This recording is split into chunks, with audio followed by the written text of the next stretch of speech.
Monday, May the 4th. Good morning. Welcome to the morning brief. I was going to say May the 4th be with you, but I'm karaoke killer.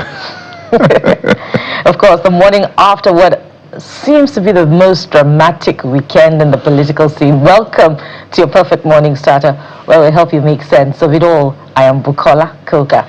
And I'm Jeffrey Zomo. Guys, it looks like every weekend now we have to look at two things. One is a global event, what's playing out in the Strait of Hormuz, whether or not the strait will be open or there's going to be an assault, hostilities between the nations that are fighting over that. There's a double barricade, one by Iran, one by the United States. So it's a stalemate. On the other hand, we look home and say, who is defecting, who is not defecting, which party is having issue, which party is not having issue. So perhaps because that's why I said the weekend has been very, very intense, and everybody is racing against time. The reason why is this intense because everybody is racing against time. So on the global scene, for instance, the oil also opened at above $100.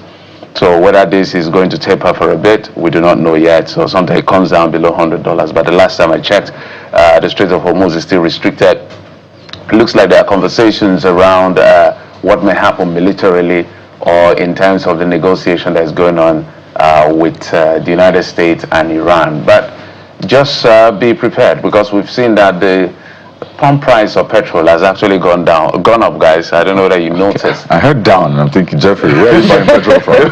It has gone above 1,300 because the price of crude oil has stayed above $100 for a while now. And I share with you guys always the analytics I do to check out what happens whenever crude oil goes above $100 by history from 2014 to 2022 and now this year, how long it takes for it to taper. So there has to be some significant action in terms of peace for it to return back to normal. Analysts are projecting all kinds of numbers. Some are saying next year, some are saying sometime this year. However, my concern is the fact that the government is not doing anything, whether at the production end. Of course, I don't expect anything from the consumption end to, reduce the impacts of the pump price of petrol on the people, because pump price affects everyone in the long run. So I don't know, but it looks like everybody seems to have accepted that this is a new normal, and it's an unusual silence that is very disturbing. That's my 2 cents on the issue of PMS, but I guess you want to talk politics. Yeah. Well, PMS is also a fallout of politics, geopolitics. So wherever you turn, there's always politics at play. Sometimes a healthy dose of it, sometimes a very unhealthy dose of it. And yes, it's a big deal what's playing out in the Strait of Hormuz. But let's come home.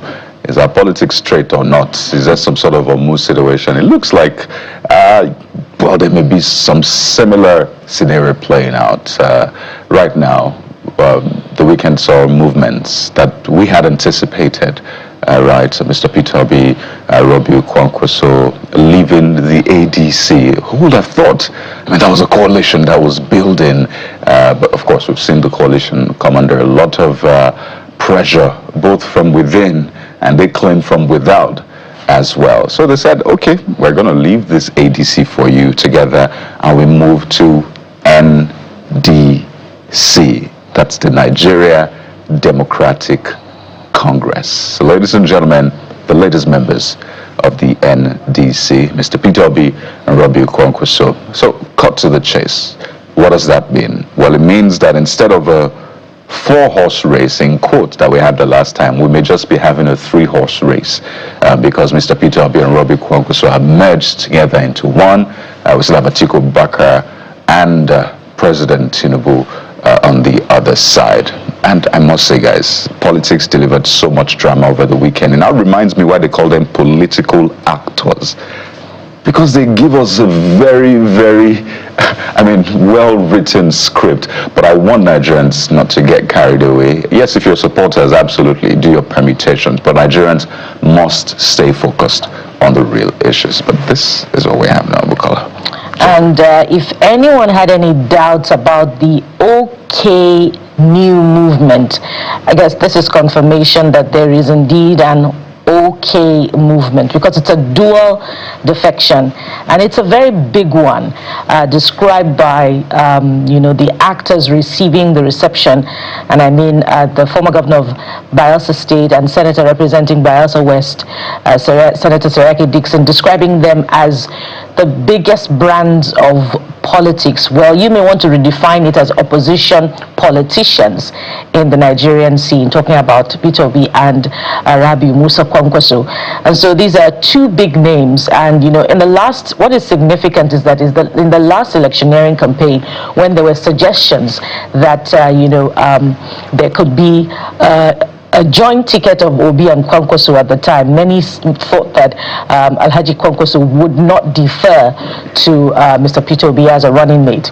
But it appears as if this is what is turning out to be shaping the politics of opposition and shaping this current defection, as we heard chants of OK, even at this particular unveiling of their defection from the ADC to the NDC. Sort of rhymes, right? We'll see how that plays out during the election, if they indeed emerge as the presidential and vice presidential candidates of this party. Now, what is the conversation shaping this particular round of defection, especially as it has to do with Mr. Peter Obi? If you looked at the social media space over the weekend, and indeed conversations, around political pundits emanating from that space, many have criticized him as a serial defector. The senior special assistant to the president on communication gave a very scathing remark as far as this political defection is concerned. Many talked about his inability, to manage crisis and weigh that with his interest in the political race. If he's unable, to manage a difficult situation, then how can he possibly deploy the evidently absent statesmanship to tackling some of the difficult problems shaping Nigerians? And some others, have quoted from his statement released, explaining the reason for his defection as justifiable, talking about the toxicity in the political environment, and have said, look, anywhere PO goes, we go with him. So what does this mean? Especially, what does this say? And for me, the biggest question is, what is opposition politics? Is opposition politics simply about defecting and looking for the next, colors and party logo, to fill your aspiration? Or is it then defined by, discernible ideology that provides answers to the biggest problems of Nigeria? We haven't seen that right now. Perhaps it's because of the peculiarity of the political scene currently, with conversations around the ruling party being responsible for some of the problems that we've seen in the opposition parties. But does that then justify the absence of debates that we're seeing? Those who are, declaring unexplained loyalty, frenzied loyalty to our political actors, are they asking the necessary questions that need to be asked? We're talking about the Strait of Hormuz. What are they going to do about the rising cost of petrol prices against the backdrop of the conflict in Iran, and other critical questions around, funding our budget, around our debt, rising debt? These questions are evidently lacking around this particular round of defections, as it sadly has always been. So what really is the meaning of opposition? Interesting times. There you go. So you can tell that it's going to be a very interesting show today. We'll stay on the major issues. We'll take a quick break now, and when we return, we'll tell you just how the dailies are reporting all of the big stories with Mr. Dayo Akintobi in a moment. Stay with us.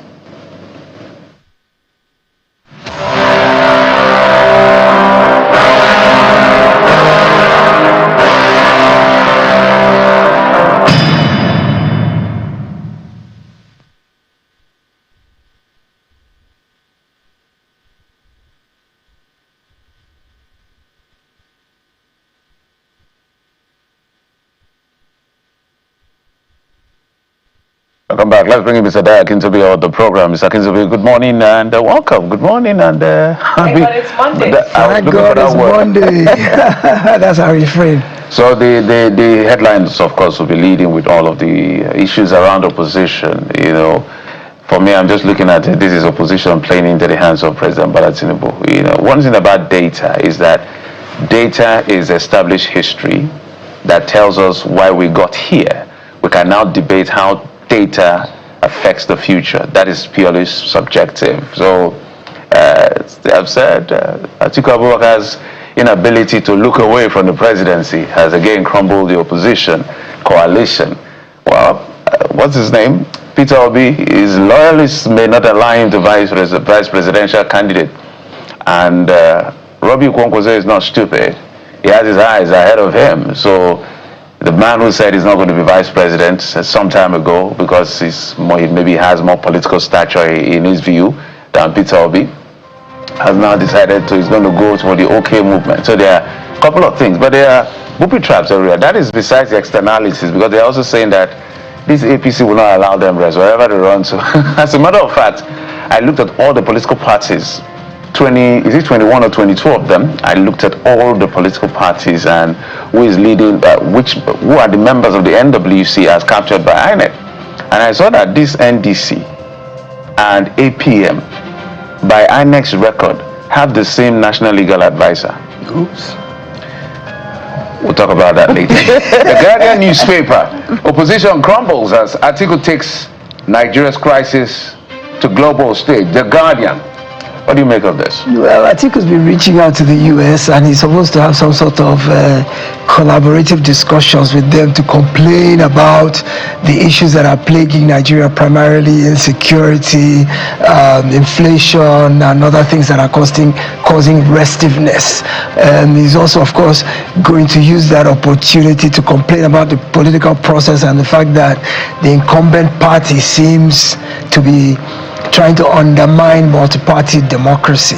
Well, bottom line is, it's clear to everybody that as long as the opposition is not united, it'll be very tough to unseat the incumbent. The incumbent actually even came in 2023 based on a split opposition.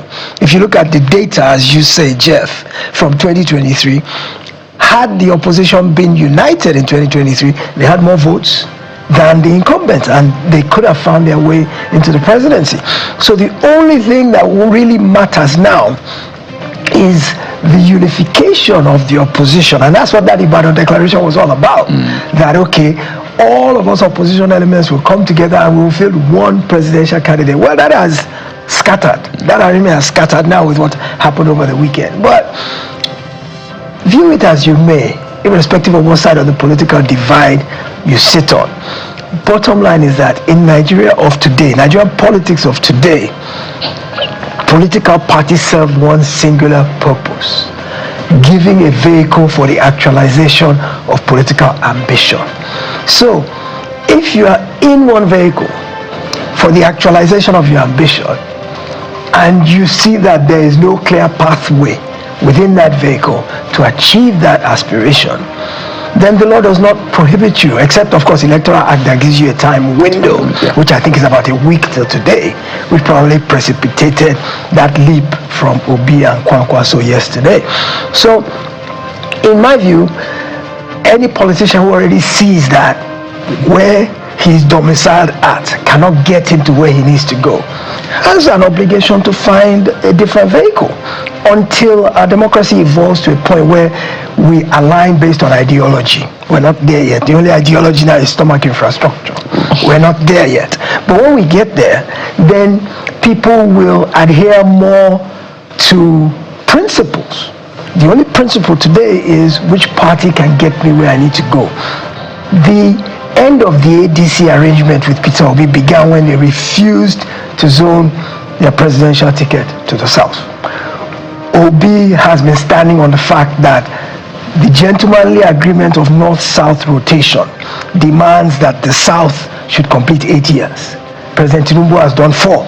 The remaining 4 should be done by a southerner, irrespective of party. And for that reason, he wanted the ADC to zone the presidential ticket to the south, which of course Atiku kicked against and said, either we do consensus or we do direct primary. So Peter Obi already recognized the fact that there was very limited pathway to his getting the ticket within the ADC. So what was the point of him staying there any longer? So he has said that I'm not leaving because Senator David Mark or Atiku Abubakar treated me badly. No, he says there's internal crisis, there's litigation. I think that's an excuse. I think so you think it's more because absolutely he fears that he may not get the ticket? He knows he will not get the ticket. It's beyond fearing that he may not. He knows he will not get the ticket. You know, they all said at some point that we will rally and support whoever gets the ticket of the coalition. That was what they said. Yes, but you can look at the handwriting on the wall and look at the permutations, and if you're a strategic person, you can see already where the party is going. The party is built around Atiku, and everything, every step they take is in furtherance of giving Atiku the ticket. Atiku himself basically even declared that when he said, this will be my last presidential effort. I think by the time he's saying this is my last one, it means he's definitely committed to doing it this time. Don't you think that the opposition is not being sincere with themselves? Even as a non-politician, I can permutate to what may play out. Yes. Because so look at the individuals involved here. Atiku Abubakar done well with the numbers 2019, 2023, yes. But he had PDP, which now has only one governor. Yes.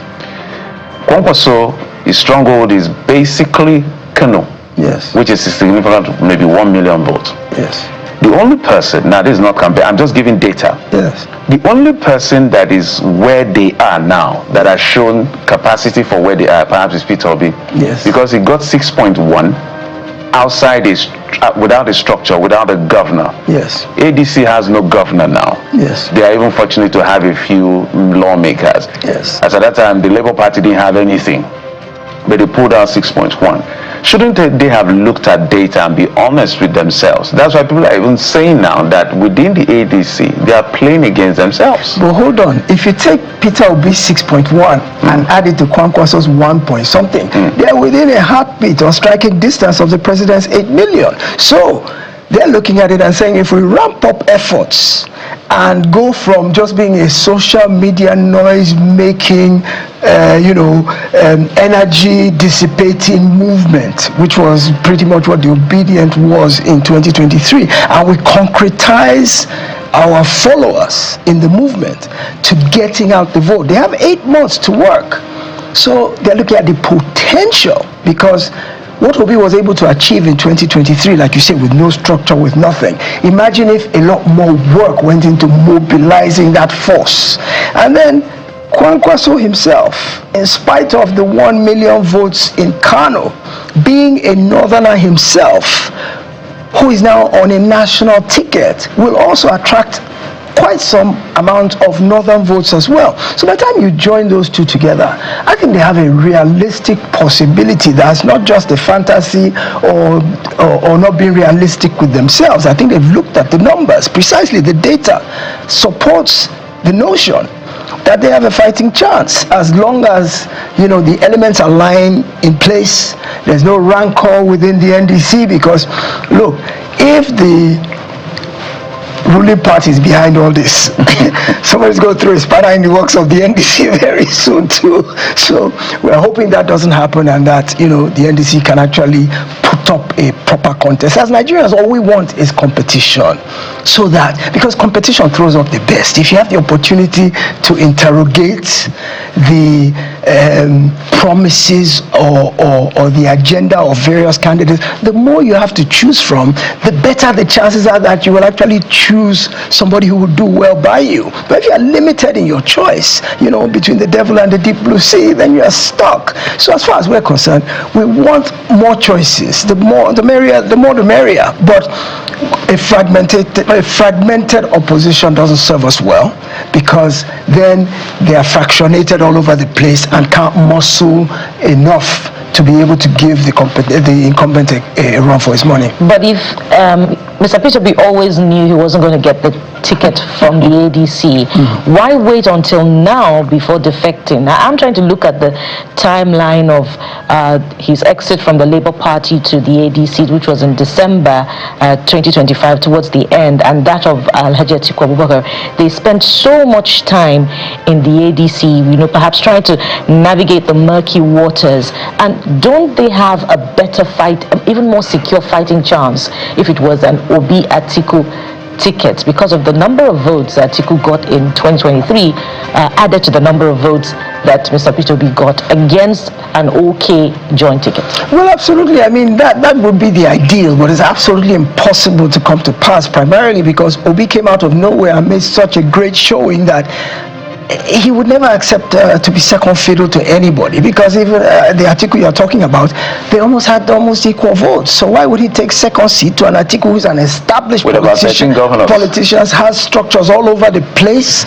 And matter of fact, I want to say that if not that Atiku allowed the G5 governors to get away and do the damage that they did to his aspiration, chances are that he would have had a much better showing than he did. But the fact that Peter Obi came out of nowhere and was almost at par with Atiku, I don't see how he would take second fiddle. Matter of fact, it would be counterproductive for him. He now has a national presence. He has a following.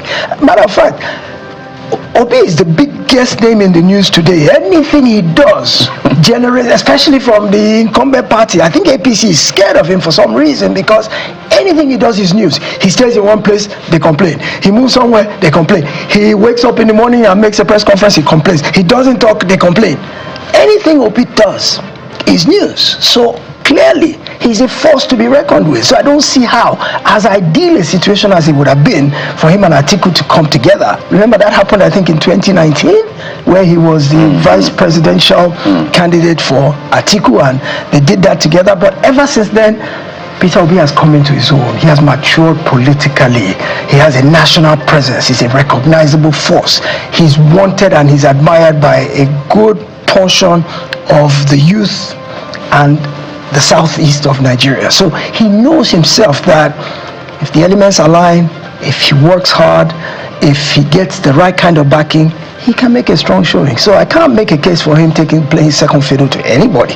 Not Atiku, not Kwankwaso. Although there's another permutation people are looking at, that if they lose in 2027, that is the NDC ticket, that come 2031 they'll flip the roles to where Kwankwaso will now, because remember it goes back to the north in 2031. That is actually why, for me, Yes. I believe Yes. it is a reason why Kwankwaso took that ticket. Absolutely. He's playing a long-term Yes, game. absolutely. He's looking at it and says, okay, even if 4 years, even if we win, 4 years. Just because it plays to the sentiment of the people in the south, especially the southeast. Yes. For if Obi makes a significant showing, maybe there's an upset. Yeah. They will say, oh, really?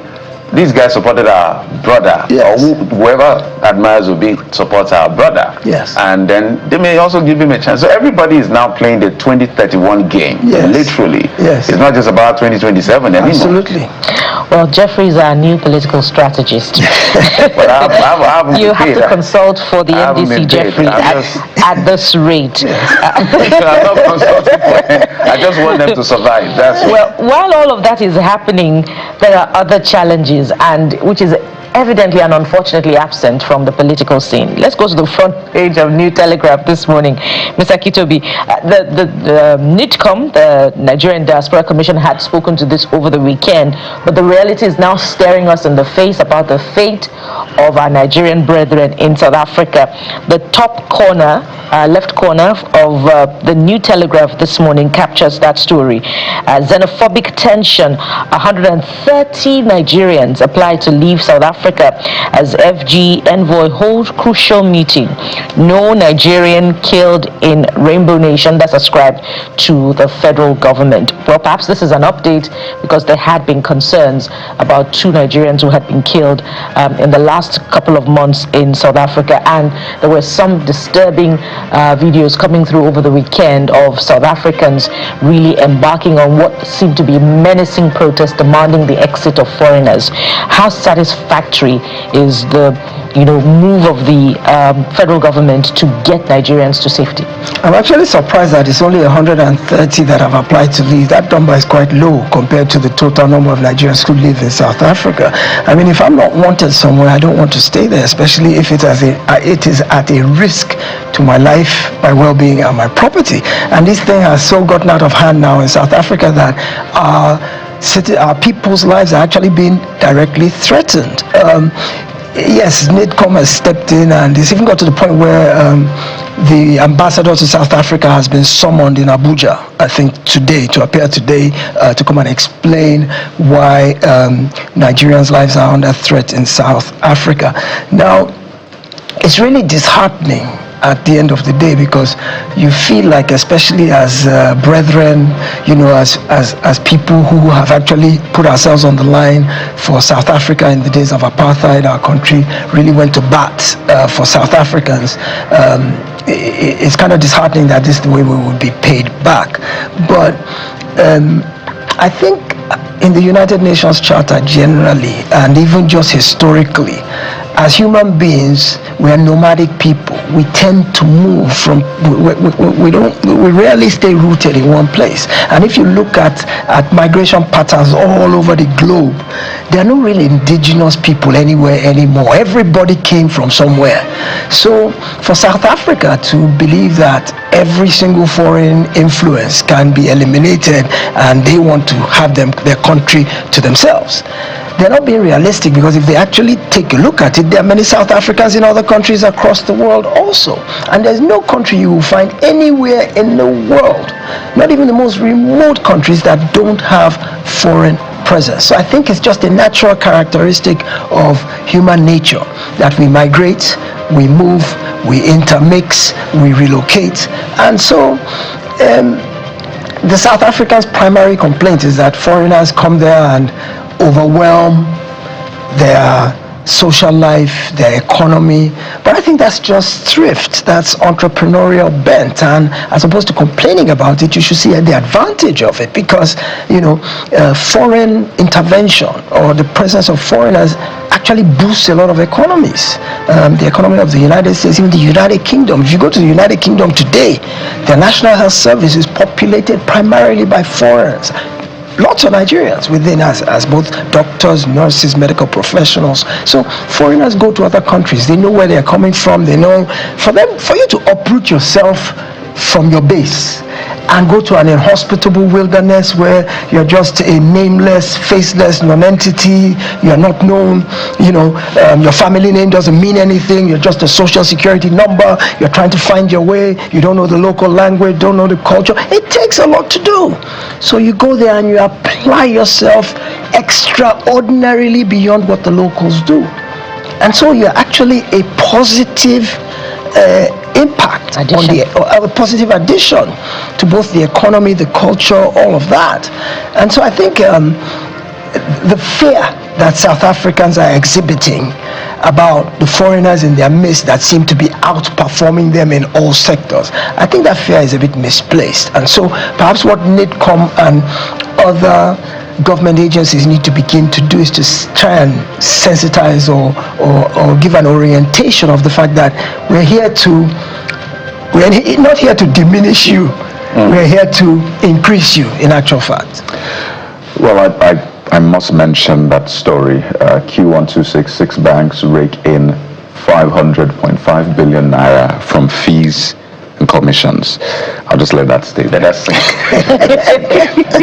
Well, this Nigeria is next. Second to be, of course, leads with the 2027 build-up. Opposition split as OB quits ADC for NDC, and there's a whole lot of explainers. Onanuga ridicules Obi as political nomad, fleeing tough contest. Atiku Amechi battle for tickets. Lukman blasts Kwankwaso, says you can't run away from yourself. But politics is almost taking about 80 to 90% of the shine, but there's still governance. Very much present issues around governance. I'll just mention at the bottom of the front page, rising poverty forcing more Nigerians into criminality, say economists. Others. It's a page 5 read, and these are the issues. Even though the government will say, well, we're looking at the big picture, and the economy is doing well with the investment, foreign reserves, and all of the work this government is trying to do. But when you look at the individual economics of things, and just talk about the price of petrol right now, that alone is pushing more people into poverty than anything, it would seem. Yes, sociologists have always tried to create a nexus between poverty and crime. And the jury is still out on who is right or wrong about this. Because on the one hand, when you believe that, people could go into crime on account of the fact that they're hungry, you also look at the other side of the coin where people who are poor find an honest way to address their needs, so that those who are turning to crime are taking the easy way out and had a criminal bent to begin with. But there is no doubt that if there were jobs readily available, people who are gainfully employed, had enough in their pockets, their spending power was commensurate to their well-being, the needs of their well-being. Without a doubt, I don't dispute the fact that there will be less of a penchant to look in the direction of crime. Everyone is tempted, but not everyone succumbs, right, to temptation. But if you remove the element that brings the temptation to begin with, then you don't have a battle in your conscience to wrestle with. Do I do it? Do I do it or don't I do it? Right. So the solution, of course, is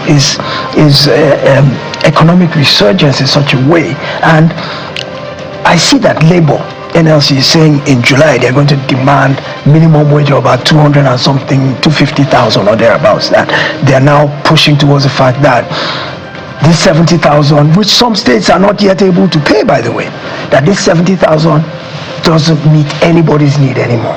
And so it's time for Nigeria to begin to look, especially with fuel at 1,400. And of course, once the cost of fuel escalates, it affects everything. Everything. So, look, inflation, cost of energy, cost of fuel, cost of everything is up. But the money in our pocket has not increased and is buying less. So people are even under a bigger squeeze today than we were in the past. Something's going to give somewhere. That's the truth. Whether politically, I don't assume that we'll all turn to crime just to be able to feed ourselves, but something's going to give somewhere, because the entire contraption is swelling to bursting point, to where something's got to give, because the needs are not able to be met by the buying power of the people. Something's got to give somewhere. We're not going to begin to see people prostrate and comatose in the street fainting from hunger. Before it gets to that, something will give somewhere. You can't have banks declaring profits of how many did they? 3. You just read that headline. And banks are declaring all those humongous, fantastic profits from. They keep deducting my money every time. They deduct everybody's money. Thank you for adding your money to the Commonwealth, Jeffrey. They deduct so much. 50 naira, 25 naira. I see stamp duty, I see card maintenance. Yes. I think they stopped that now recently. I see, if I calculate, maybe I may be listed as somebody who is okay. High net worth.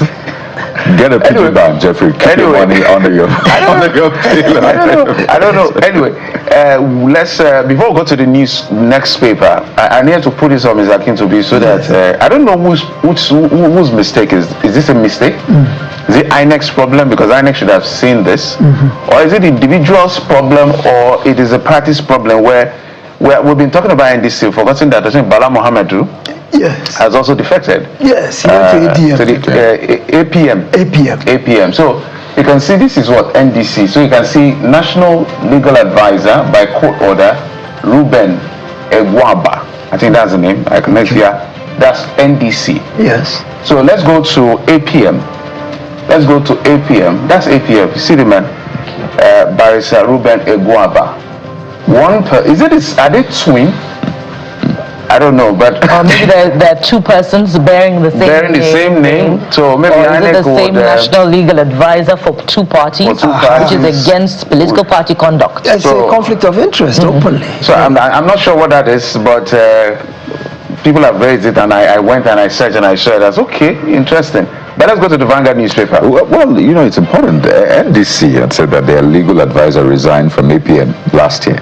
So it's not like they're not denying it. They're just saying maybe INEC is slow to removing that. Why are you still keeping that name? And yes, a lot of people have raised issues. Oh, he resigned last year? That's what they're saying. Yeah, so it's either INEC has been slow or INEC hasn't gotten the memo. Whichever way. I think we should also check the date. You know, the NDC has been newly established by the senator representing Bayelsa West. So we should also check the dates and be sure about the movement from one political party to another vis-a-vis the establishment date of the NDC. But what is available is what is available. So we're speaking to what is available. Maybe there's an update. I'm even worried that almost everybody in a newly registered party like NDC is by court order. Well, because the party itself was, was based on the court order that we had it come up in the first place. They had applied. A lot of parties actually applied. Yeah, there are only exactly. They didn't make the cut, but the NDC went to court and eventually got the court order saying you must register this party. But hey, I'm saying anything that has court order. Yeah. Be careful. Remember what I said, spanner. Be careful. Spanner in the works. Look out for the spanners. According to them, for the spanners. APC may see them and start looking for them. APC has constantly denied that you're the one that is causing your crisis. Stop blaming us. Let's go to the Vanguard newspaper.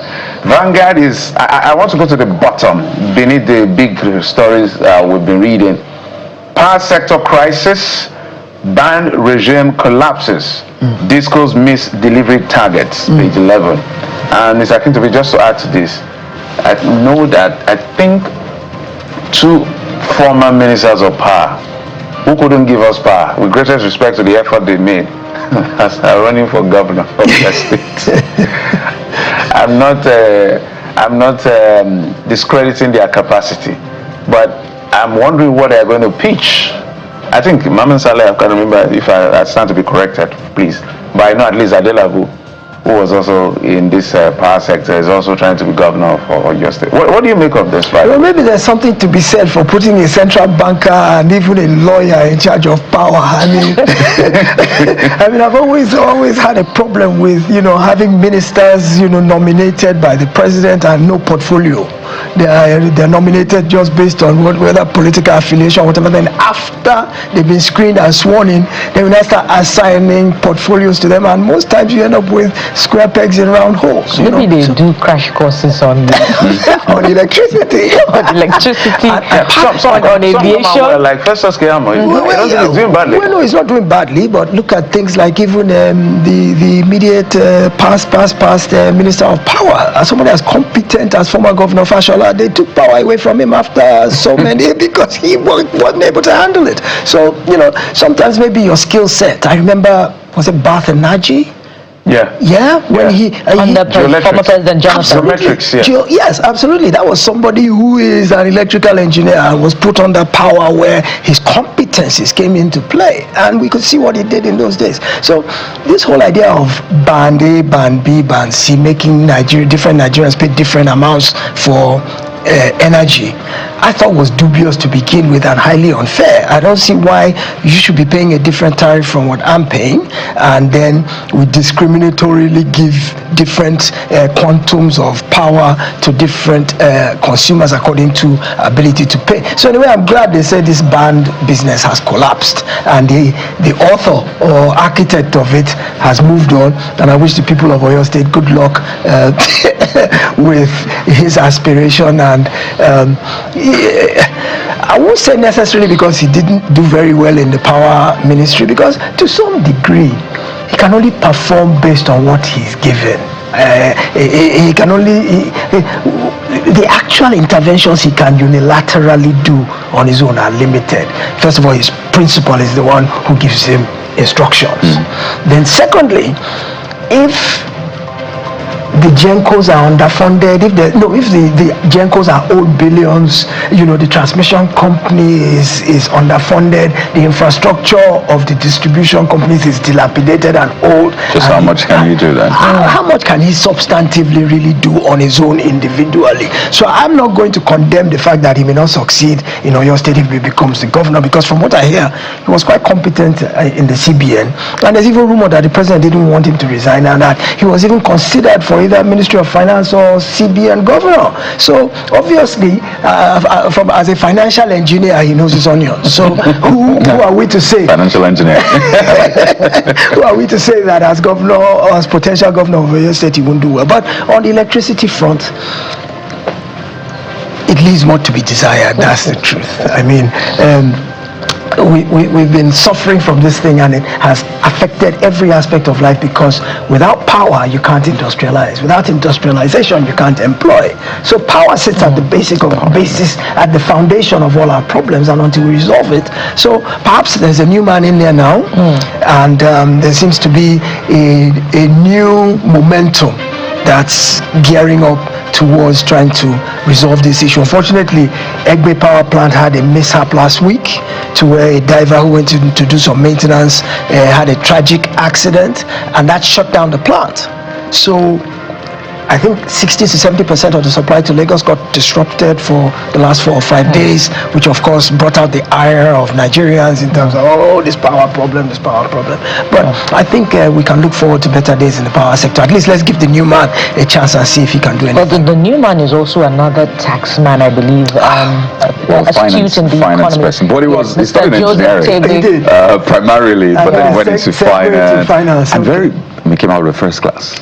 Let's hope that we'll get a first class power supply. That is the expectation. Yes, we hope. I think this throws up a bigger, concern about, the distribution of portfolios to, loyalists, rather than considering their expertise. And at the end of the day, when these men who are technocrats, distinguishing their own rights, want to enter the fray of politics, inevitably they are measured by the value or the lack of value that they brought on in their work. And that's one of the challenges of politics in our own unique sphere. Let's see how that plays out. We have time for just one more. We're totally out of time. Okay. It's Abuja Inquirer. Yes, the Abuja Inquirer, which captures some concerns in the FCT. Of course, the camping issue is captured on the front page. You see it there, but just beneath the big picture on the front page of Abuja Inquirer, we have this: Mayday, Wike defends FCT civil service reforms. That's a page 7 read. And right there at the extreme, at the bottom corner, you also see FCT residents decry hardship as fuel price goes up. Now, I'm wondering the variation of what the FCT residents are buying petrol for, but it's affecting everyone. But those twin issues from the FCT. Perhaps you want 30 seconds. Yeah. Absolutely. Yes, petrol. Well, we're buying 1,004 in Lagos, and usually, I don't know why, Abuja petrol costs more, generally. Perhaps because the distance, yes.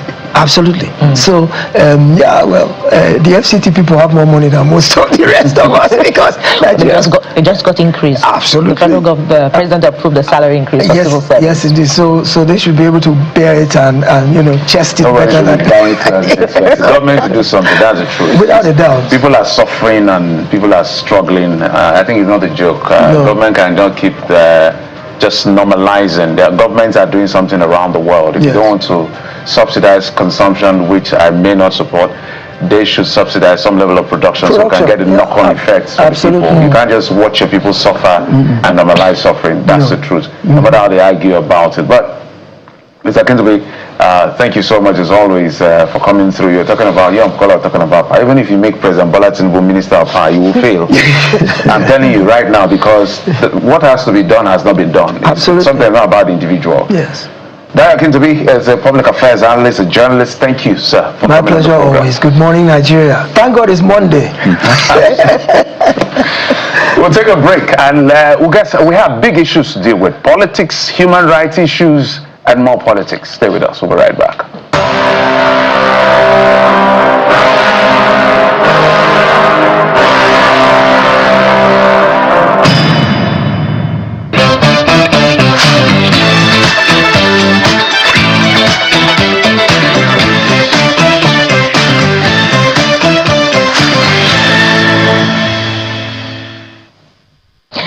Welcome back, and now let's dive into politics. It appears the conversation is inexhaustible concerning the many implications in terms of numbers, in terms of perception, and in terms of how to get the work done beyond 2027. We're still with that big subject matter, the defection of the presidential candidate of the Labour Party in the 2023 election, and of course, who has recently defected to the NDC after one round of defection to the ADC, Mr. Peter Obi, and coupled with the defection of Alhaji Rabi Musa Kwankwaso, former governor of Kano State, former minister of defense, and of course leader of the Kwankwaso movement. What does this mean for the next coming months as far as politics is concerned?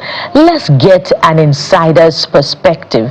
When I say an insider now, I mean from the African Democratic Congress. Mr. Chile Igbawa is an ADC chieftain who joins us from our Abuja studio on this one, or joins us virtually on this one. Mr. Igbawa, good morning and welcome to the morning brief.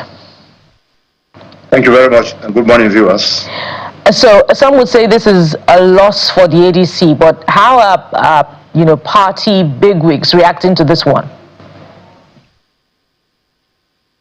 Well, let me first start by saying that membership of political parties is an entirely voluntary issue, and so people can come in and go out. There's no question that both Peter Obi and Kwankwaso are political heavyweights. But if you recall, the coalition, opposition coalition started for quite a while before Peter Obi joined, and much later that His Excellency Rabi Kwankwaso also finally joined. And I think that there were plans that were put in place before they are coming in. And so if they believe now, it means that the party will simply revert to those plans that were in place when they were not there. Okay, so when you said the party would revert, how do you mean? What are you reverting to? What was the initial plan before their arrival? Well, the party, first of all, has consistently said that it has a project and a program for Nigerians. Of course, that remains permanent. We released our amended constitution. We also released our manifesto and policy documents. So those ones remain. So that is the essential thing, the main product that we are selling to Nigerians. The dramatics personnel are secondary as far as the party is concerned. So we are still selling those documents, the manifesto and the policy document of the ADC. And like I said, if you had 3 people in the room and you had a budget for 3, and you suddenly received 2 more people, taking them to 5, and you were trying to get a budget for 5, and the 2 left, you revert to the budget for 3. And I think that the party is prepared to, to subject all members to a fair competition, and to give a level playing ground for everybody who is a member and who wishes to contest election in any office at all. So that is what we are reverting to. But I would have thought that the program and manifesto of a political party is a constant, regardless of the dramatis personae involved. But I'm going to have to take your explanation for it. More importantly, if we look through the statement provided by Mr. Peter Obi as explanation for his defection, he has said this has nothing to do with any form of persecution or maltreatment by the party's chairman. Neither does it have to do with that also from another contender for the ticket, Alhaji Atiku Abubakar. But the conclusion many have reached, regardless of what that statement is that he was not going to get the ticket anyway with Alhaji Atiku Abubakar in the room. Is that the case here, Mr. Igbawa? I don't want to speak for him, and more so when he has already spoken. He has given his reasons. I don't want to force reasons into his reasoning. What has happened is that the ADC is here to even bring on the table the issue of a presidential candidate selection. The issue of zoning has not been discussed.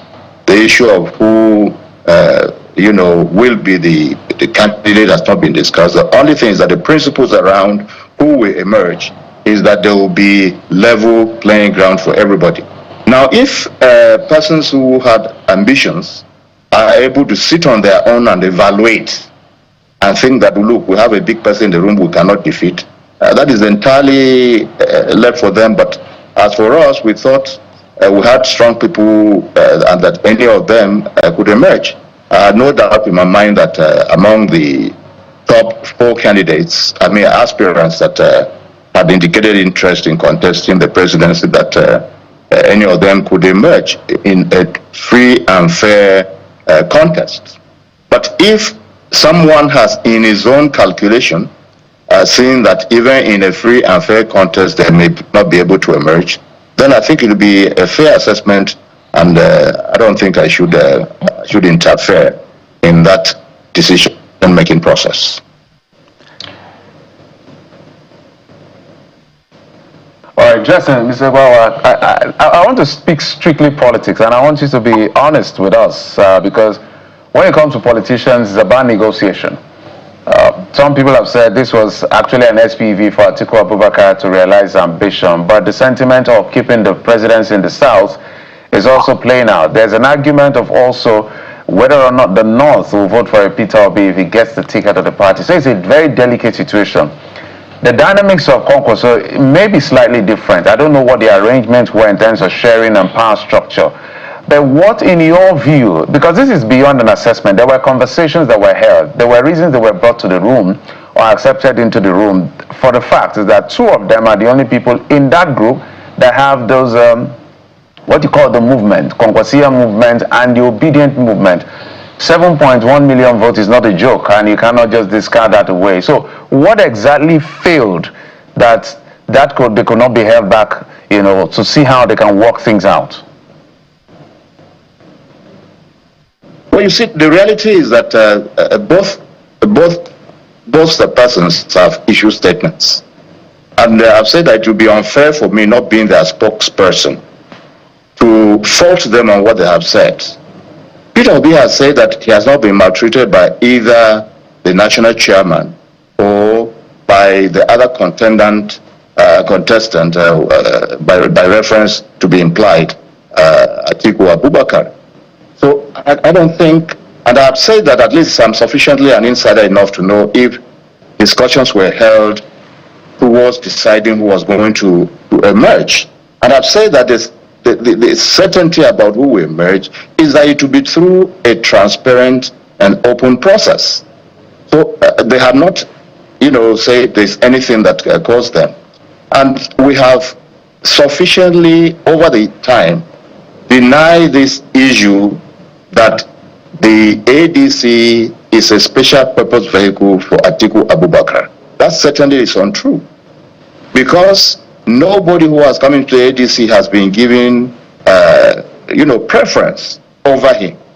And to confirm that, Atiku Abubakar himself has said that he will contest this as his last attempt at the presidency, and that should somebody else win, that he's very willing to support such a person. So I don't know what else people are expected to say that should give comfort to those who are contesting. Mr. Chile, you know that it is more of what the politicians are not saying that we pay attention to, not what they are saying. They can say anything they want to say with the greatest sense of respect, but we know what plays out. That's why I'm asking you as an insider who was in the room, because I know that when it comes to this thing, zoning is a problem.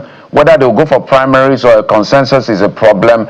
When it comes to the party structure, what is the sharing formula? How much percentage will Kwankwaso take? How much percentage will Obi take? How much percentage will, an Atiku take?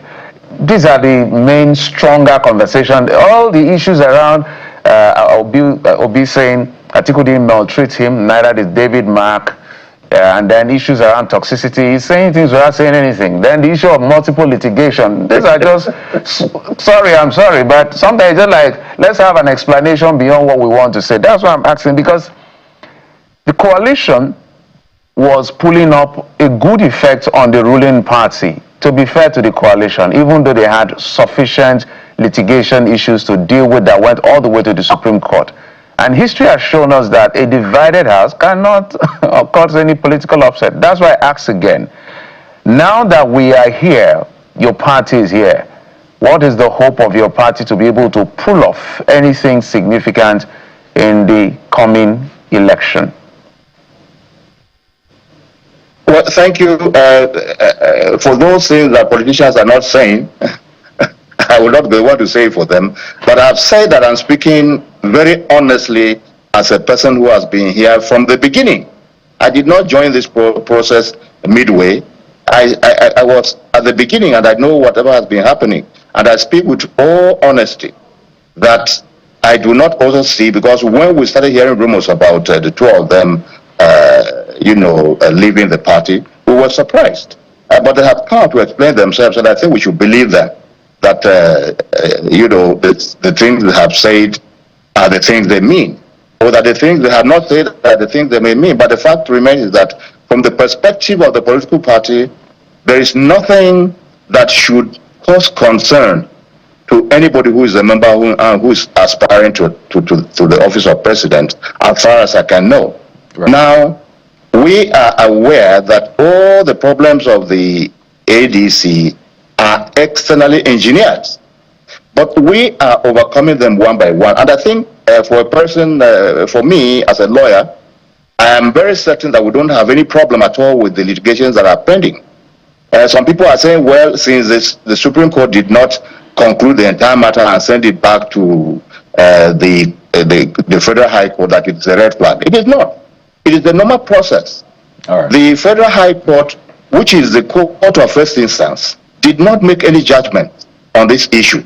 And the Supreme Court has simply said, look, since there is no substantive judgment on which you can go on appeal, and the one you attempted at the Court of Appeal is invalid, just go back there. And what the Federal High Court is requesting is simply, we cannot give a judgment ex parte on a matter that is as contentious as the one that Nephew Bala brought. I said, look, you have to put the other party on notice. Right. And the party was called upon to come and show court why Nephew will not be granted his request. And I believe that that matter is going to be resolved very easily. The other issue that is pending is the one from the state chairman. They have sworn to an affidavit themselves that their tenures terminate by 19th of May. 19th of May, just a few days ago. And I don't think we need to worry about those ones. Right. We don't have any litigation challenges at all that should frighten anybody, except the person did not seek proper legal advice. As we wind down, there is a narrative within your party, the ADC, that, well, if Mr. Peter Obi doesn't get the ticket and he leaves the party, then it means that he's probably working for President Tinubu, in a manner of speaking, and he's compromised. Now that this has happened now, is that narrative getting some more backing? Do you believe that this is working for the good of President Tinubu's re-election? I don't think so. If he goes to contest, to campaign for Tinubu, I'm not sure how many of the obedience will still follow him. As supporters of Tinubu. So I do not see how it immediately works in the interest of Tinubu. Looking at the math, Tinubu, pardon me, looking at the math, it's quite clear. Now your vote is divided. Having all of the major contenders, Atiku Abubakar, Peter Obi, and Kwankwaso in the same party meant that you were probably going to get an aggregation of the votes they had in the 2023 election. But now that they've been split yet again, it looks like a replay of what we had in 2023, which is why I've seen that narrative. Even Mr. Kenneth Okonkwo on our sister program said that if he leaves, that means he's compromised and is working for President Tinubu inadvertently. Yeah, I do not controvert what Kenneth Okonkwo said. That could be true, but I do not, in my assessment, see how that benefits Tinubu, because Peter Obi is from the south. So if he picks the votes from the south, he's not taking them to ADC. He's taking them at APC. He's taking them to ADC, as he has indicated. So I do not see how picking, dividing southern votes, some for APC and some for ADC, NDC, benefit Tinubu in any case. And I know that Tinubu's political value in the North has diminished very, very greatly. And I think it's a risk for him. If he is part of the calculations, then I think at least he has got this arithmetic wrong, as far as I can assess. So from this calculation, do you think Mr. Atiku Abubakar still stands a chance at presidency in 2027? Well, we have not conducted our primaries yet. And if he wins, the question may be relevant. If he doesn't win, the person who wins may now have to be the person we're assessing. Please humor me. What I want to say is humor me, sir. Pardon me. Who is the other person that may win? Just humor me here. Aside Mr. Atiku we have other people in the ADC. You have Emeka Nwajuba. His father has not been very loud. Doesn't mean that he's not contesting. We are aware that he's contesting, and there are other people who are eminently qualified, also from the northern part of Nigeria, who may not have indicated interest. But when dynamics change, it may also result, in other people. Of course, we know that for a person like Rufai has been incarcerated, doesn't mean that if he had any ambitions, they are also incarcerated. We also have strong other persons like Aminu Waziri Tambuwal, two-time governor, former Speaker of the House of Representatives, who is there. He may not have indicated interest yet, but if the dynamics change, nobody knows what will happen. So we don't want to speculate too strongly. But let me say that Atiku as a person has, very strong credentials for the contest, and nobody should underrate if he eventually clinches the ticket of the ADC. I believe that's very sufficiently strong enough to give Tinubu a fight for his money. And I do not believe that a Tinubu whose performance has now been sufficiently evaluated by Nigerians can defeat an Atiku should he win. But that is not to say that we have said Atiku has won. Mention Mr. Nwajuba's name before that of the former Minister of Transportation, Mr. Rotimi Amechi. Do you rate him above Mr. Rotimi Amechi? Is this a party approach? And that's on the one hand. On the other hand, is this defection the beginning of the predicted implosion of the ADC before it even gets to the primary? In 60 seconds, sir. Well, maybe when I mentioned the other ones without mentioning Amechi is because he's also from the south. And Amechi too has very strong credentials, and nobody knows if he also decides to, he's able to clinch the ticket of the ADC. It will also be a strong ticket. I just want to assure you that ADC has sufficiently qualified persons who are capable of taking the ticket of presidency and doing good with it against the APC. Wow, interesting times ahead. We must anchor the conversation at this point. Thank you so much, Mr. Chile Igbawa, ADC chieftain. Thank you for coming through on this conversation. I appreciate you all. From here, we'll take just a brief break from politics, and who knows, the politics may just also be in the mix. This next conversation borders on human rights. Kaidi has this one. Oh, certainly. And this concerns a case of Justice Crack. That's what a lot of people know him as on social media. Over the past few months, he's been doing exposés on the state of Nigerian soldiers, doing human angle stories for social media. But it looks like he got too close to the fire this time because for days now he's been missing, and I use that word advisedly. He's been missing off the radar, not until we got a statement that came from the Nigerian military, in fact the Nigerian army, yesterday, May the 2nd, or 2 days ago I should say, saying that, well, they're trying to clarify the arrest of Justice Mark Chidebere, whom we know as Justice Crack. There's a lot of explainer there, but really, for a lot of people, it still doesn't justify the fact that he was missing, just taken away without informing his family. And we're joined on the program by someone who has been pushing for the release of Justice Crack, Peter Aka, whom a lot of people know as Randy Peters. Well, he describes himself as an advocate for a new Nigeria. Joins us live from Abuja studio. Good morning, Mr. Aka. Welcome to the program. Good morning, Mr. Kayode. It's a pleasure being with you this morning. You know, I know there's a lot of politics going on here, but we must talk about this. Then we can maybe build up to the political bit of it. I want you to speak to us. You've been at the forefront of the demand for the release of Justice Crack.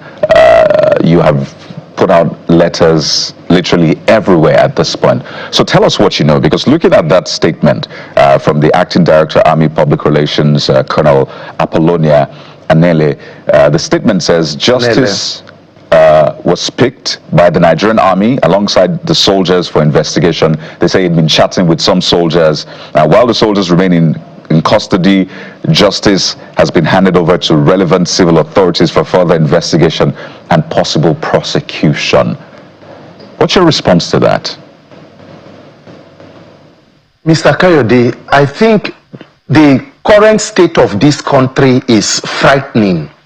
And if the military, as a very respected institution, can also descend to this level of conduct, I think it should worry every person what exactly needs to be done to reset the reformation of institutions in Nigeria. So on Tuesday, the 28th of April, I got a call, a distress call in the evening from the wife of Justice Mark Chidebere. He's on social media as Justice Crack, that she hadn't heard from her husband since since morning when he dropped her off. And then we began the search and all of that. And by Wednesday morning, we were at the FCT command, where we met with the Commissioner of Police of the FCT, and he asked us what was our suspicion. We told him we had done our private tracking and the police did their own, and every location indicated clearly the Nigerian Army Officers' Wives Association shopping complex in Asokoro. Then by Wednesday, his devices had been turned off and turned on, and then we're able to get another location still around the military facility, the Army War College, the State House Clinic. And our suspicions were confirmed that the military had taken him due to the videos he had, made. And now, taking the statement of the military, it even gives you more concern than explain the situation. What does the army mean by he was picked up? What sort of arrest is done in that kind of abductive manner, where an institution that could just legally use civil authority to invite a person, carry out your investigations, you can get a warrant if you want to search his properties, he's a law-abiding citizen, he's not a terrorist, nothing has been proven on him until it is found guilty, that the army will conduct this kind of raid. And then for 5 days, nobody knew his whereabouts until we began to raise a lot of questions, calling out the CIC, and everything we kept saying turned out to be so. His vehicle was parked there. We had to find a way of getting at least something to show an evidence that truly he was in their custody. And then finally, we now heard that he had been moved to civil authority, and the letter did not still state which was the civil authority. So we kept mounting the pressure until yesterday evening. Somehow at evening of a Sunday, we now got a call after the plan for the nationwide protest and all of that, that I should come to the DSS with a lawyer. And then I went there and I met Justice, and he began to tell me how he was taken into the military, blindfolded and handcuffed, kept under the sun during the day, kept in a cold room at night, and after some days of that treatment, one night he was hurriedly moved to the DSS facility. This is the whole thing we know about the case with Justice, and that is why today we continue to push. We are going out to call for his unconditional release. This cannot be the way that a country should go. Speaking up for military welfare should not be a death sentence or a detention approach or abduction by the military. We should do things within the ambits of the law as a people. If people commit offense, please let us follow the rule of law. So he was kept in the sun during the day, kept in a cold room at night. This is reminiscent of what we saw play out during the military regime, may even be worse at this point. And we're under a democracy. We've been at this for over 20 years. And for this to be happening right now, that is terrible. That is unheard of under a democracy. I'm looking at the last video that he did where he said, I'm very scared for Nigerians right now. That's on Instagram, saying even the law enforcement agencies have become a threat to the people they are supposed to protect. Incidentally, he's experiencing that right now. So I want you to speak to us about what played out at the DSS. So Are they charging him to court?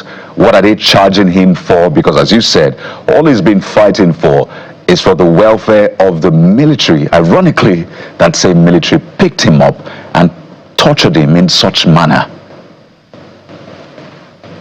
Mr. Kayode, the past few days have left me really wondering. I am a very hopeful Nigerian citizen.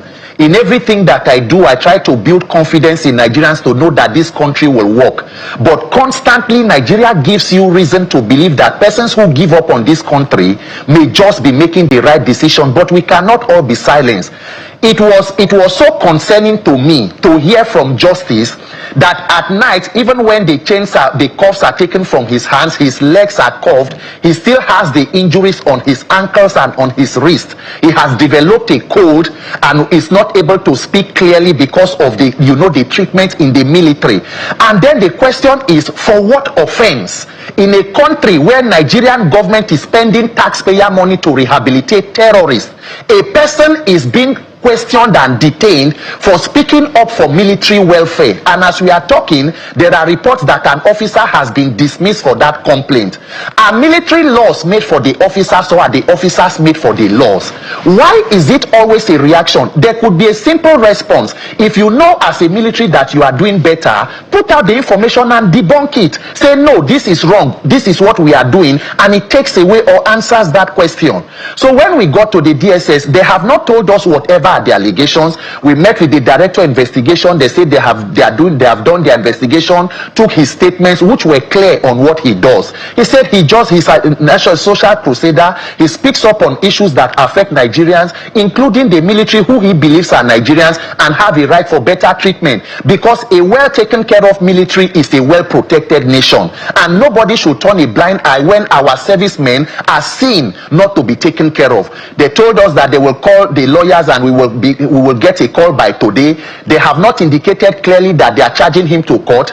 We are hoping that the DSS will do the right thing, because they have proven to even be more level-headed. At least he has stated clearly that the kind of treatment he's getting in the DSS is way better compared to what he got from the military, and that they seem to be more cooperative. They have taken his gadgets, they have done all the assessment, they have done a recorded interrogation of him. We are hoping and calling on the DSS to release him immediately, unconditionally, and we will not cease fire. We will be out on the streets today. Justice Mark Chidebere must be released, and the damages that were done to him by the military must be repaid, because every step legally that we must take, we will take it, so that the military does not feel or have the right to do this kind of thing next time. If not, this precedence will be set, and no civilian or no person will be able to speak up in this country. I think it's flat out wrong for torture under any guise. He's not a terrorist to the best of our knowledge, except they have that information. So he may be filing against the military in terms of his fundamental human right. But it's so disturbing to hear what he has to go through for speaking up, except there's something beyond that. I'm going to read what the military says. But before I read out what the military says, when you met him, can you describe to us his state of health? Yes, he's looking physically okay. He's in good spirit. You have the opportunity to access him physically. The only injuries that are also healing are the injuries to his wrist and his ankles. That obviously pointed to the fact of the handcuffs and the leg cuffs, and then the difficulty in breathing and speaking due to cold, maybe probably congestion in the chest. But he stated that on his arrival at the DSS, that the DSS officials took him to their own medical center, and he has also been given some level of medical treatment at the DSS facility, and that he's more comfortable, and they have shown more humanity to him at the DSS facility compared to where he was brought from. Do you guys have the name of the military officer that gave the order for his arrest? Not speculative. Okay, fact. So as not speculative, and we have not, because of course the military has not confirmed anything even from their statement. They only confirmed what we said, that he was in their custody. But the head of the CIC that we know, the Counterintelligence Command, is Brigadier General Adegoke. And we believe that in an egalitarian society, when people make comments and everything is pointed to a person, I think in all decency and in line of professional conduct, it is important that a person should put out a statement to either confirm or debunk these accusations and allegations. We do not know exactly who would have given the command, but we know, and we continue to mention the name of Brigadier General W.A. Adegoke as the head of the counterintelligence command that officers came from to pick up justice, and where he was held until when he was moved. In fact, his vehicle, as we are speaking, is still parked in the office of Brigadier General Adegoke in that unit of the CIC. So just before I yield, the statement, part of the statement read, while the matter has been investigated for the breach of social media, many preliminary reports revealed that the soldiers discussed wide range of issues with Justice Chidebere will seem to be inciting soldiers to create discontent within the system. That's the allegation. An example was a chat bordering on subversion which Chidebere had with the soldiers. It's important to state that a situation where civilians cultivate vulnerable personnel towards acts of subversion has far-reaching implications on discipline and national security. Did you have a time to chat with him on this particular allegation? He had nothing. Those are just ambiguous statements from the military. What do you define as subversion? You should put whatever it is out for Nigerians to know. What will be more subversive than taking terrorists and rehabilitating them with allegations of them even employed into the law enforcement of a country? So when we should be serious as a nation. If we want to handle insecurity in Nigeria, we know what to do. What is more subversive than paying ransom to terrorists while the military officers are being fed with allegations of a poor feeding? And then when you dismiss officers who complain, what is the morale you are building in their officers? So in Nigeria today, an average terrorist is even more motivated than an officer who is supposed to be fighting terrorism. So if the army and the military of a country is serious with the kind of challenges that we have, Nigerian terrorists are displaying TikTok videos of cash and ransom on social media.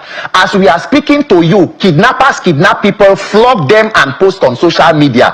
Has the military been able to address all of those issues? Is it that is way lesser than whatever communication or chat that justice may be having with any person? And when you say subversion, what do you define as that? So I think that the military can do better. They are a very well respected institution, and they have a lot of challenge. We are the fourth most terrorized country in the world, Mr. Geoffrey. If a military of the fourth most terrorized country in the world can be pampering terrorists the way we are seeing the government doing and taking hold of civilians the way we are seeing doing, where are we headed? What exactly will be the probable outcome? I think Nigerians, we are in trouble, and as a country, we all should wake up and insist that our institutions should be reformed to carry out their jobs professionally, to protect both the officers and the country. Well, the manner of arrest of Justice Chidebere is very concerning. And I believe the Administration of Criminal Justice Act does frown on illegal arrest and detention, and in fact provides for arraignment within 48 hours of any suspect being arrested in the first place for arraignment. And perhaps the army is one of the institutions that should be most informed about the laws. But I have had cause to look at the images put out by Justice Chidebere on the meals being served those who are at the front line defending Nigeria's territorial integrity, and it was shown just moments ago. It is really disheartening to see. If that is the case, if indeed this is what being served, our soldiers at the battlefield, I wonder what conversations you had with him on who contacted who first, because the statement put out by the military says that he is creating discontent within the rank and file of soldiers fighting. But another soldier may have slid into his DM and provided this confirmation that Justice also put out. And I read, he says, "I don't want to comment on that video you made about food given to soldiers that are in Maiduguri. All I have to say that is true. and I don't want them to check my profile and see I'm a military personnel. That's why I didn't comment. I said I should come to you directly. If you and others speak on this, maybe the government will improve. Thank you. And it goes on. So what is the nature of the conversation that you had about justice based on the statement, the explanation provided by the army on the reason for his arrest? Was it the officers that contacted justice for help to put out, an advocacy on their plight? So thank you very much, Ma. You see, Nigeria, may Nigerians help themselves. You know, in this space we are, when you come out as maybe a social advocate and you are demanding for a better country, what happens is that when you talk about an issue, maybe when I talk about police or law enforcement brutality, for example, the boy that was shot, by an officer in Delta, a lot of persons run to your DMs. Nigeria has become such a country where people now have more faith in activists or social crusaders to help them get justice than the institutions. And that happens even with military officers. So imagine when it gets to the level where officers are the ones reaching out to you, demanding that you help them speak for their own rights. Let us even step away from just the case of the food, because that will be trying to microzone it into a very little, issue. What is the salary of the average rank and file Nigerian military officer? We have heard and seen videos of an officer in the Northeast complaining that his salary as an officer cannot pay his transport from Maiduguri, where he was, to his hometown in the South and back. That is the salary, monthly salary of an officer who is fighting terrorists in Nigeria. What is the salary of even a lieutenant colonel in Nigeria? What is the salary of a commissioner of police? If you do not engage in illegality and criminality, how well are their salaries and welfare able to sustain them? So it is not even just a question of the feeding. The statutory allowances and salaries available to them, what exactly is it able to solve? If you take out the money to buy a bag of rice from your salary as a low-level military officer, what will be left of it before we begin to talk about the food? So you can see from the officer's statement, a lot of persons reached out to him, including officers, corroborating the information he had put out, that we are going to send you pictures. Please, you people should talk about this, you people should talk about that. The simplest way the enemy would have gone is to come out and say, you people can also, because you are the ones who always say security is both civil and military to collaborate. Come and get journalists like yourself, look at what we do. This is the budget. This is why. Is it possible for us to investigate that there is even sabotage, that maybe what comes from the defense headquarters, the ration is not getting to them? It is an opportunity for you to even access yourself and help your own officers. Why resort to this kind of criminal, act of abducting a civilian without trace? What if nobody had spoken up? What if nobody knew exactly, had an idea? What if he had died in custody? Will they come out to confirm to us that he died in their custody? This cannot be accepted. And absolutely, this cannot and will not be accepted. We could talk about other issues, politics. You had put up a post, I think some days ago, saying this OK ticket must happen. And now it looks like OK is now becoming a reality gradually, but not in the ADC now, in the NDC. So I wonder if you have picked up your own membership card as well for the OK ticket under the NDC. Mr. Kayode, I spent almost the entire day yesterday and the past few days, on this issue of justice. But yes, I put up a video after the opposition summit in Ibadan, where the opposition said they were going to put up a united candidate and they will do what the people want. And I asked Nigerians to comment and let us feel the pulse of the people on who they would want. And it was overwhelmingly Obi Kwankwaso. And in 2027, that is the way that I will be going. Because it is not just about, removing a government. There was a coalition in 2014 that brought the APC.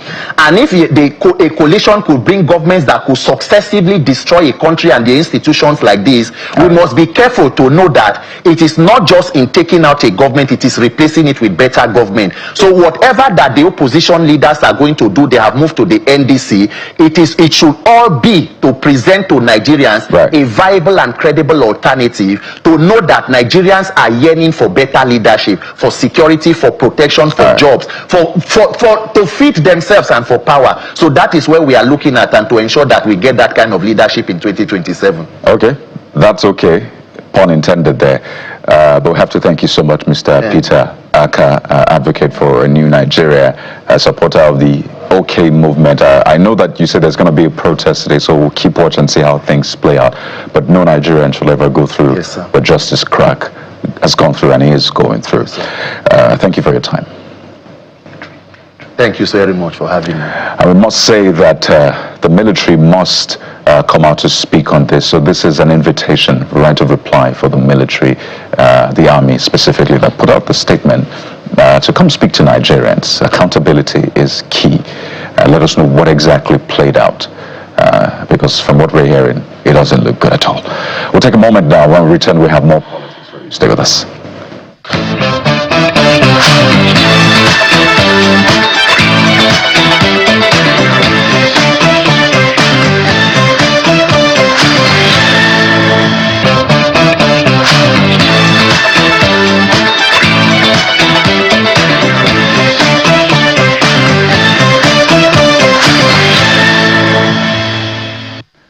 Welcome back. Let's get back to politics. Mr. Ladipo Johnson, the National Publicity Secretary of the NNPP, joins us from our Abuja studio. Mr. Ladipo Johnson, thank you for coming on the program, sir. Good morning, sir. How are you today? I'm very well. I want to do a quick political party affiliation audit, because these days people are just defecting. So let's be clear. You're wearing a Kwankwaso cap. You support Kwankwaso, who has moved from ADC to NDC now. And you're still the National Publicity Secretary of the NNPP. So what exactly is going on? Where are you, sir? You just said it. I'm still the National Publicity Secretary of the NNPP. And as you well know, as Kayode was saying before, I am okay, as we say now, Kwankwaso. But by the end of today, I'll know whether I have moved or I'm still in the NNPP. You know, the last time you were with us, you also did promise that you, by the end of a particular time, will know where you are. So I hope this is going to be clear as crystal. But let's talk about this movement. It will be. Let's talk about this movement. Right now, it's a situation where we understand. We just spoke to Mr. Chile, who said conversations have not gotten to a certain point, perhaps by their own estimation and by their own assessment. I mean, Kwankwaso and Peter Obi, they've seen that they may not be able to get a ticket of the ADC, so they decided to move. And the people from the presidency especially have considered Peter Obi a political nomad in this sense, a political drifter, they call him now. All kinds of names they are giving him. And it looks like Mr. Kwankwaso has also joined that fray. Is it that is an inability to be able to be in a party, fight the battle extensively, and win the interest of the party internally, or they are just looking for a free meal in this sense? No, I think we should look the other way, actually. We should look at the legal cases that the ADC faces, the uncertainty, the fact that the opposition space is contracting, the fact that virtually every party, almost every party, has legal cases, the fact that our brother Femi Gbajabiamila made it known by telling someone to stay there and scatter them, that he made it known that the opposition parties are under attack. Now, if you look at it from that point of view, would you, knowing that there's still cases that are aimed at deregistering the ADC, would you remain there? It would be reckless of you to remain there under such circumstances with the legal advice that these gentlemen have before them. They have to take that. Now, when you now go back, let's go to the politics, the nomadic nature of Nigerian politics. It is caused by something. Even nomads that move from place to place is caused by something. If the opposition were allowed to exist, I'm not even saying flourish, if they were allowed to exist without people being sponsored or being put there to cause problems, I'm sure you wouldn't have so much movement from Nigerian politicians. But there again, we had someone moving from the AD to the to AC, from AC to ACN, from ACN to the APC. Now, that might be different, it might be mergers or what have you, but there was some form of movement. So it's nothing spectacular that certain politicians have moved.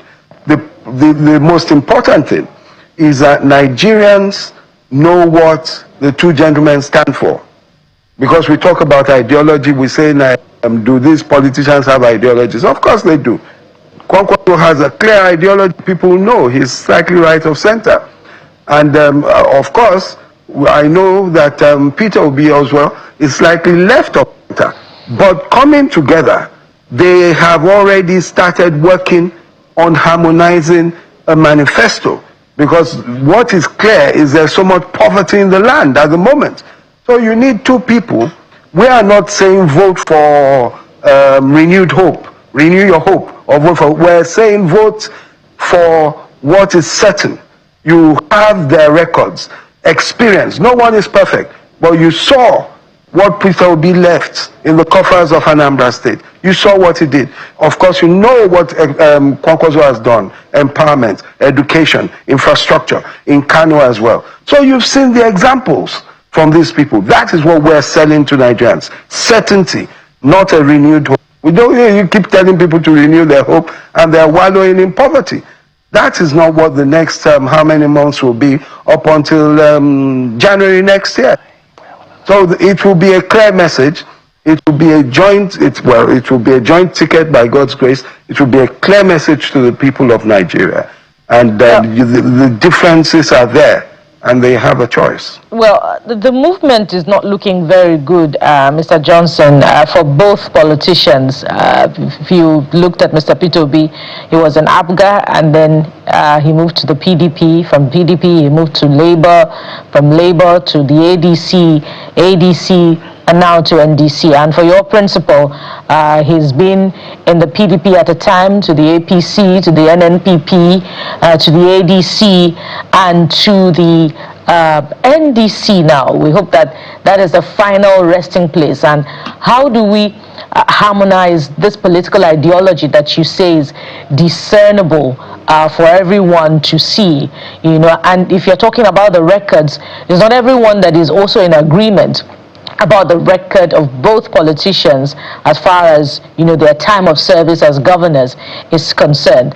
But while you could speak to that, now let's do the numbers as far as 2027 is concerned.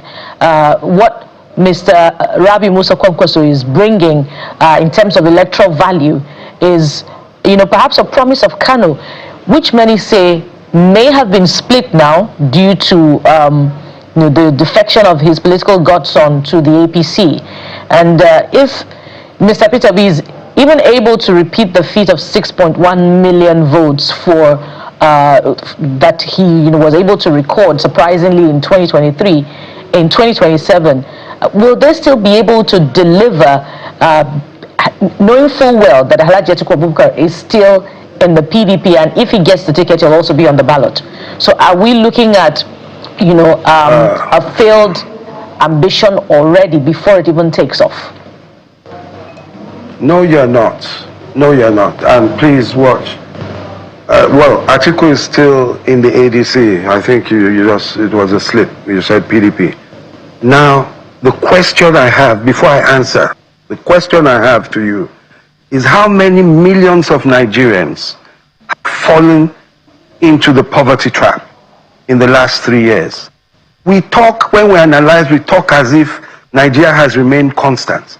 Some people voted for a man because he was the ethnic, the same tribe. Some voted because there were promises. Some voted because of the same religion.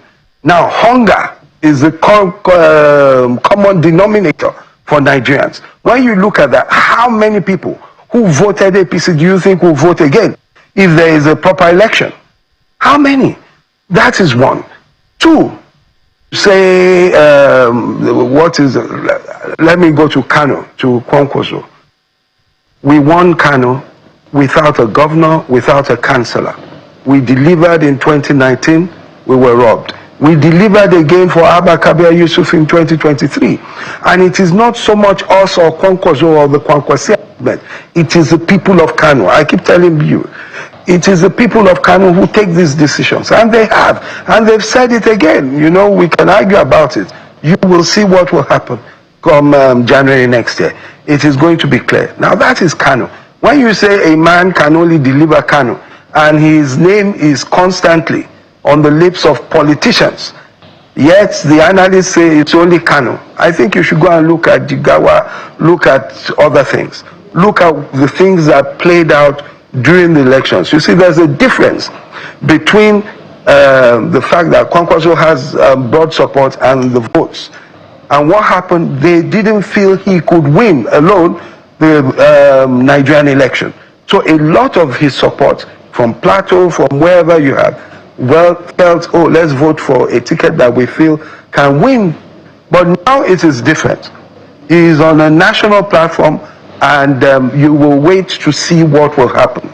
All I'll say is that even those few votes he got last time, if you call 1.1 million votes, 1 million votes a few, were more than APC got in about 9 states in the north. Do you understand? So when you say Kano, the votes from Kano cancel out about 4 or 5 states. So that is it's neither here nor there. I'm not saying he's limited to Kano. I know he's not limited to Kano. All right, Mr. Johnson. I'm from Lagos. I'm not from Kano. Right. Yes. So let's wind down with this in less than 2 minutes. Yeah. So 2 things. One, this has been seen as an insult to the personality of Senator Robbie Kwankwaso, the leader of the Kwankwasiya movement, that he will have to now play vice president role to Peter Obi.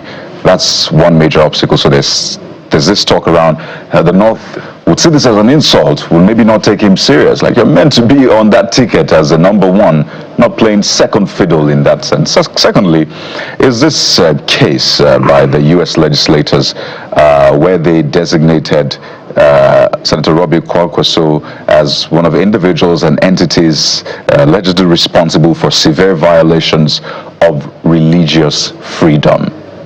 That's a major one. Yeah. Okay. First, let me start with the insult or not. It's not an insult. It only shows you that Kwankwaso is a statesman. He's a true Nigerian nationalist. He believes in Nigeria. And anyone who believes in Nigeria, who wants the unity of this country to remain and wants a balance, will realize that we've had this unspoken north-south thing. And if President Buhari, God rest his soul, spent some 8 years, then it is only fair, I'm a southerner, it's only fair, we say politically, that the South should complete 4 years of the 8 years rather, because of course we do not want this current president and the dismal whatever you have in government performance, lack of, we don't want it to continue for the next 4 years. So we're saying, which other southerner is there? And for Kwankwaso to say that, okay, I have ambition, but you are right. Let's look at the unity of this country. I will work with. And he's decided that, okay, the two men have come together. I will work with Peter Obi. Let's make this country. It doesn't make him weak. It shows that he's a nationalist and he's willing to sacrifice for the betterment of this country. That is one. The issue of the Riley Moore bill before the Congress in America, we've treated it, and it is there, we've treated it. We know they made a mistake. We've written to them, we've responded to them, and we wait to see. Because it is clear to most Nigerians that this man who has always stood by Christians. He lost his re-election because of his support for a Christian. That's President Olusegun Obasanjo. He was the first to appoint a Christian female as Chief Judge of Kano State. If you are against Christians, would you do that? So, and he did all this then. And the fact that he signed the Sharia law, like many other northern governors did, you understand, he even lost out because they said he was reluctant in doing it. So we've treated all those things, and I know it's good political talk, and it will keep coming back, but at least it will keep his name. Good news, bad news is all news. You'll keep his name there. Mr. Johnson, the day is interesting. This week, the highlights are just going to be quite an interesting highlight politically. But must thank you for coming on the program. We appreciate you, sir. Thank you. Thank you very much. Have a lovely week. We're not done with talking politics, Bukola. Yes, indeed. It's a day for political permutations and conjecture, as the case may be. Let's bring in the National Publicity Secretary of the All Progressives Congress now, Mr. Felix Morka, who joins us virtually on the program. Mr. Morka, welcome to the program. Perhaps you want to unmute so that we can hear you. And as we wait for you to unmute, let me just begin. The OK group, we just spoke with the Publicity Secretary of the NNPP, who is also a spokesman of Mr. Kwankwaso. He says what they've done is promise certainty, and Obi Kwankwaso represents certainty. So that's combining their votes based on past results. That's about 7 million plus, if that is a feat that can be repeated in 2027. And we also have the threat of Alhaji Atiku Abubakar, who is still in the ADC. He hasn't defected yet. So if he emerges as a presidential candidate of that party, that's a very possible 6.9 million votes coming through in 2027. President Bola Tinubu must be sitting on the edge right now. Is your party feeling the heat? Are you threatened by this realignment? Well, I'm surprised you call it a realignment. I don't see any alignment in that realignment you suggest. It was just a few days ago we were talking about the events that occurred in Ibadan, the so-called Ibadan Accord, with all of these individuals present. What happened? What has happened? Now, the narrative has been that the APC is responsible for all of the turmoil that we have witnessed in the opposition parties. Now, are we now to also suggest that these events that's playing out in the last 48 hours were also engineered by the APC? Now, maybe someone will actually do that with a bold face to say that, look, maybe the APC did something to cause, Peter Obi and Kwankwaso to, abandon the ADC now into their new party. Look, these fellows are very unserious. And, I don't know how anyone takes them that seriously. These are opposition figures who ought to be concerned about enacting a blueprint for an alternative vision of governance in this country. What are they doing? They're busy just, running from pillar to post, looking for a cheap, inexpensive, maybe even free platform to offer them, the presidential ticket on a platter of gold. These are individuals who have demonstrated, almost as though it's ingrained in their DNA, to never stay and remain to solve problems. Leadership is about problem solving. It's not about simply looking for some glitter and going there to grab it. Peter Obi is honestly unbelievable. I posted a video just yesterday on Twitter where a video of Peter Obi where he was lampooning politicians who move from place to place, forum shopping, looking for convenient positions. And I said, look, what is this? You said that, but you have become the quintessential example of this nomadic movement. Because, everywhere a problem shows up, you bail. You just simply, abdicate, you run to look for a more convenient place. And you want to be president of the Federal Republic of Nigeria. How does that work? You see, look, we've caused no problems for these guys. They obviously are the architects of whatever it is they're going through. So when I hear people like your last guest suggest the APC did this or didn't do that, I just shake my head and, close my eyes, and I don't want to see it because it's just ridiculous. These are men who claim to be, to have done everything well, who claim all the prestige that exists in the universe, who themselves, conduct, this lowly manner and fashion. I don't reckon with that at all. Mr. Moka, I was just smiling when you were talking about. I read your press. I wanted to call them a drifter. I think it was Mr. Nanugada called them political nomad. So you may not be blamed for them moving to the NDC, but they say you should be blamed for causing problem in the ADC itself with the support for Rafiu Bala, allegedly, because they saw videos of Femi Gbajabiamila who said to Abejide, stay there and cause problem for them. We like what you're doing. And this is somebody who works with the presidency. By the way, Mr. Abejide has actually left the ADC as at yesterday or so. So I'm just smiling to say, perhaps is there something about what is going on that points in your direction? If you don't want to accept, it's okay. This particular one that is happening, how are we involved? But were you involved in any way in the previous ones? My good friend Jeff, no, we were not. We have never been involved and had no reason to be involved with the ADC. We don't need to be involved because they already had their own, self-made, self-propelled grenades ringing their space. By their presence alone, they were already, ripe for implosion.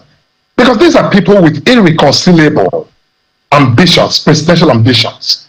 There's no way to get Atiku to think P2B to be a better presidential material. There's no way for P2B to think anyone else to be, worthy of that office but himself. So, when you have people like that in a room, you just sit back and relax. So we didn't need to do anything at all. But let me tell you about referring to the comments by, Right Honorable Gbajabiamila. Can I ask you a question? I don't need you to answer, but just a question, a rhetorical question. Are you suggesting that if Atiku Abubakar or P2B today, or Kwankwaso, or Rotimi Amechi, or any of these individuals, heard that the APC had completely dismembered and imploded, you're telling me that, in a space where they are speaking or, talking or laughing, they wouldn't in fact, celebrate that, event?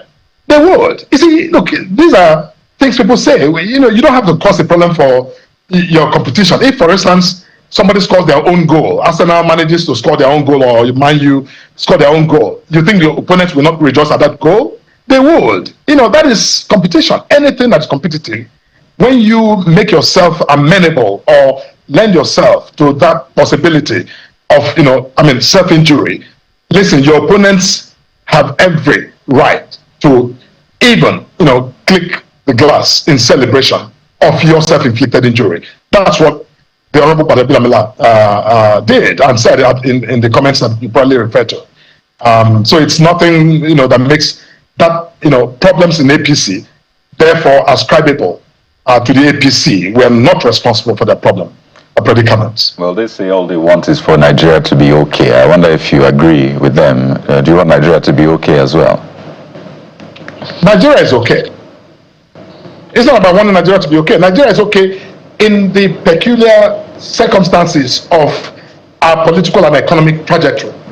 Nigeria is doing better than it was projected to do. By now, based on all of the focus and all of the doomsday analysis and projections of the likes of P2B and all of them, by now, this country should be completely evaporated. But we're not. Well, that's even by the way. Yeah.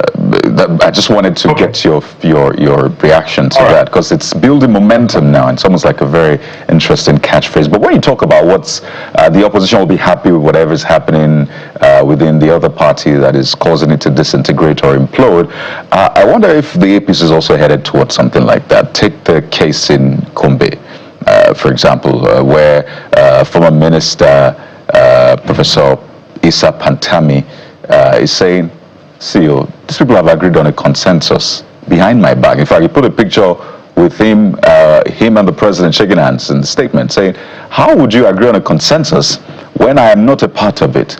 We're seeing the same thing play out in Oyo State as well, where there's the infighting back and forth, someone saying, well, I am the anointed person of the president, it's not you. So we're seeing this, and it's not just in the two states, we've seen it in Ogun State as well. And I'm sure the opposition too is looking and is happy. But the big question is, how will the APC ensure that this does not cause a big problem? Because you can't afford to lose votes in these states. These are very important states, Mr. Malka. So what exactly is playing out with internal democracy in your party? Well, what you're describing is kind of a very normal unfolding in the heat of the moment ahead of primaries.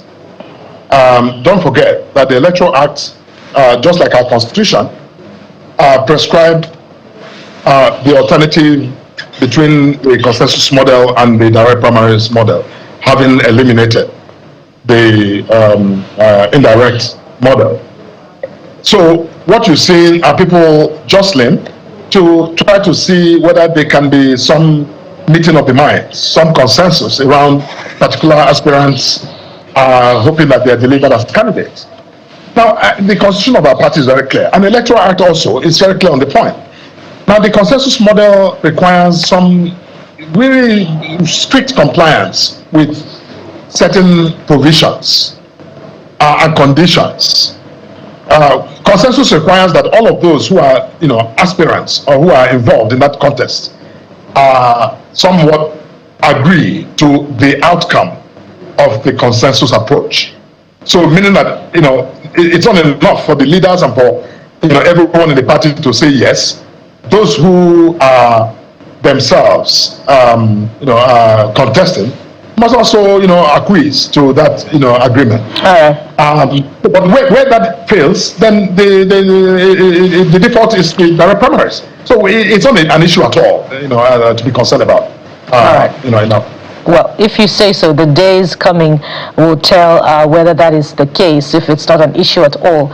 You say Nigeria is okay, but we have currently a challenge of budget overlap from 2025 to 2026. We have more than 400 persons in captivity.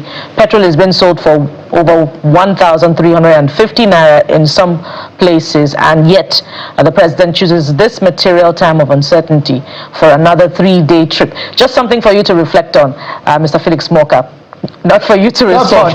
We must thank you very much. Mr. Felix Moka is the National Publicity Secretary. That's unfair to do that. When you say those things, you must afford opportunity for reaction. But it's okay if that's the way you want it.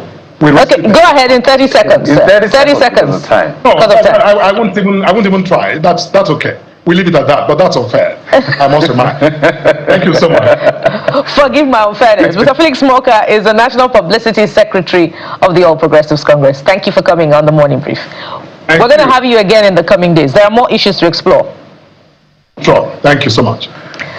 And this is where we drop the anchor on the show today. It appears a very promising week ahead as far as politics is concerned, but there could be other surprises. We hope they're pleasant ones. All right, so Leke Abejide, our good friend, had said he's the landlord of the ADC. Well, he supported Nafiu Bala Gombe, but after that Supreme Court judgment, Mr. Leke has picked up a form to join the APC. He's been supporting the president, he's not shied away from it. So that's Leke Abejide, the former landlord of the ADC. But Jeffrey, isn't it curious? Right after the names of David Mark and Rauf Aregbesola are restored on the INEC portal, Mr. Leke Abejide leaves the ADC? Well, maybe there are some other litigation issues he's afraid of may jeopardize his chance, so he decided to run away first and fight later. That was his reason, actually, saying he's not sure who's going to sign his form and what happens. Because that could be, if you're a politician, it's important. Who signs your form? Even with the PDP, with the, did I say the PDP? Maybe or maybe not. The ADC, on all of these parties. All right. Interesting days, guys. We're watching and seeing. That's it on the program. Thank you for your time and company. I'm Jeffrey Zama. Bye-bye. My plea, please take it easy on the electorate, because they may be confused. They were planning to vote for ADC or even Labour Party. Now they've moved to ADC. Now they have to go to NDC. Who knows what party is next? Let us take it easy on the electorate. I'm Kayode Okikulu. To have a great day. Take it easy on yourself. I am Bukola Koka. See you again tomorrow.